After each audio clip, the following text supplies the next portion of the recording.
Hello. So good to meet you at daily motivational meeting. We are reading world scripture book to empower a positive life for the day. This book inspire billions of people, communities, countries, and the whole world, and will help you to just read them and practice. As we read the whole book from the beginning, please find all the chapters at our Message to Million channel.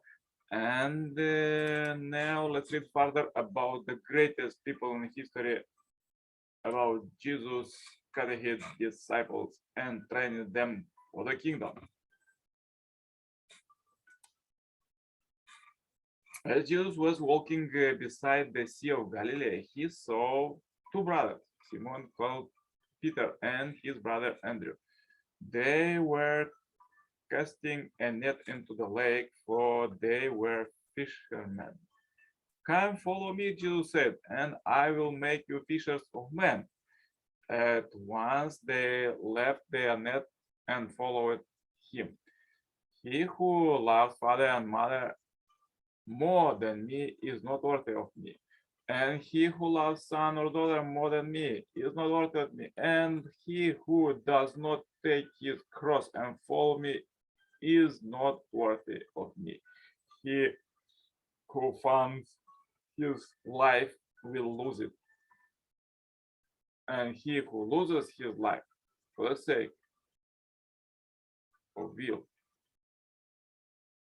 for my sake, will find it. A man once gave a great banquet and invited many.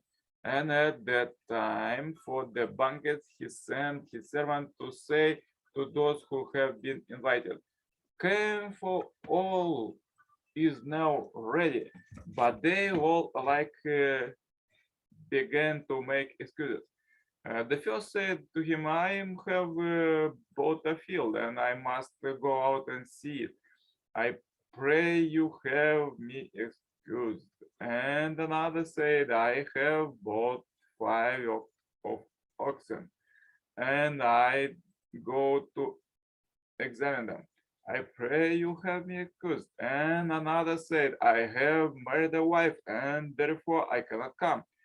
So she so the servant came and reported this to his master. Then the householder and angel said to his servant, "Go out quickly to the streets and the lanes of the city and bring in the poor and maimed and blind and lame." And the servant said, "Sir, what you commanded has been done, and still there is room." And the master said to the servant, "Go out to the highways and hedges and compel people to come in, that my house may be filled. For I tell you, no one of those men who were invited shall taste my banquet. Abide in me and I in you. As the branch cannot bear fruit by itself unless it abides in the vine, neither can you unless you abide in me. I am the vine and you are the branches. He who abides in me and I am in him, he is that bears much fruit. For apart from me, you can do nothing. If a man does not abide in me, he is cast forth as a branch and withers, and the branches are gathered thrown into the fire and burned. If you abide in me and my words abide in you, ask whatever you will, and it shall be done for you. By this my Father is glorified, that you bear much fruit, and so provide to me to be my disciples. As the Father has loves me, so have I love you. Abide in my love.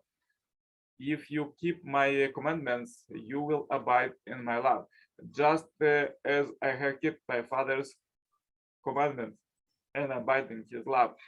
These things I have spoken to you, that my joy may be in you and that your joy may be fulfilled. Behold, I send you out as sheep in the midst of wolves. So be wise as serpents and innocent as doves. Be aware of men, for they will deliver you up to councils and flog you in their synagogue. And you will be dragged before governors and kings for my sake, to bear testimony before them and the Gentiles. Then they deliver you up to not be anxious how you are to speak or what you are saying, for what you are to say will be given to you in that hour. For it is not you who speak, but the Spirit of your Father speaking through you. Further illustrate quotes from the second Messiah, Father, Son, and Moon. Rejected by the people, by prepared people, Jesus appeared as a laborer and became a friend of fishermen. He shared with them his life, heart, and desires. He fought for them, determined to satisfy their heart's desire. As a result, Peter and the other fishermen could follow him. After selecting these uneducated disciples, what did Jesus do for 3 years? He served them, just as God had toiled for 4,000 years as a servant to raise the Israelites. Jesus had great hopes for his 12 chosen disciples. He never forgot that God had sent him to influence Judaism by guiding its priests and officials. His teaching was grand that his hopes were high and his passion was great. After enduring the agony of rejection by the chief priests and scribes, Jesus sacrifices and serves to raise up his disciples to take their place. Through the 3 years of his ministry, he searched for them, for getting food and drink. If he acquired new clothes, he gave them to his disciples and was content with his rags. If he found a comfortable place to sleep, he let him disciples sleep there and sat in an uncomfortable place. People believe in religions to find salvation, and the purpose of salvation is to reach perfection. To this end, religious people know that they would love God and the founder of their religions more than anyone in the fallen world. We should clearly know that the path of religion requires such a pledge. All religious believers should walk this path to go beyond the love of the world and thereby win the Satan's world. We can connect with God's love only when we have transcended the love of the fallen world. This is the very reason Jesus said, he who loves father or mother or wife or husband more than me is not worthy of me, and he who loves sons and daughters more than me is not worthy of me. Why should we love Jesus more than our family members? By so loving Christ, we became people with a greater love than people in the fallen world.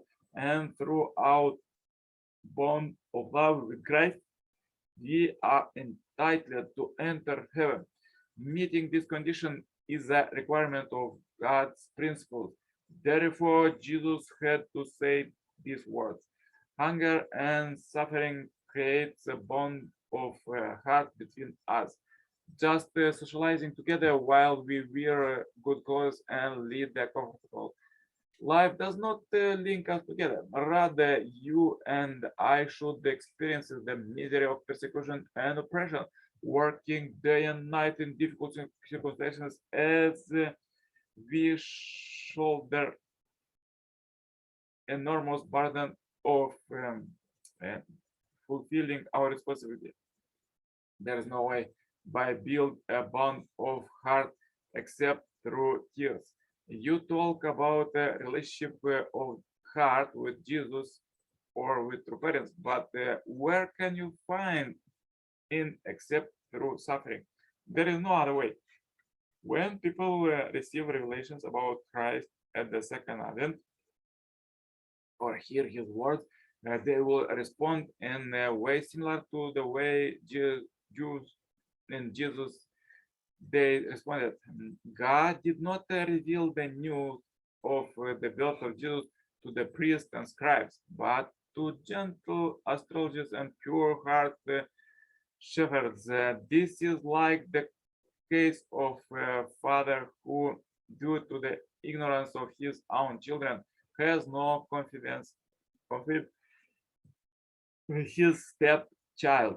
Likewise, God may well reveal the news of the returning Christ first to lay people, to marginal spiritual groups, and churches which the mainstream threat with disdain, or to conscious non-believers. Only later may the news reach the mainstream Christian clergy who were unthinkingly keeping to their conventional ways of faith. In Jesus' day, those who sincerely received the gospel were not the Jews leaders, but simple common folk and gentle. Likewise, as Christ returns, simple Christians and non-Christians will accept the Lord's words before the Christian leadership with regards itself as God's elect. This is the main meaning of Jesus' parable of the marriage feast. So powerful quotes for today about love. And if you have difficulties today, please watch one more time this video. Share this video as we end this billion happy life subscribers marathon. Contact me for consultation, cooperation, and become a member of this Heavenly Parents Holy community. Wish you a great blessed day and see you tomorrow with more powerful quotes for prosperous life. Bye bye. Yours, Coach Nikolai Serpal.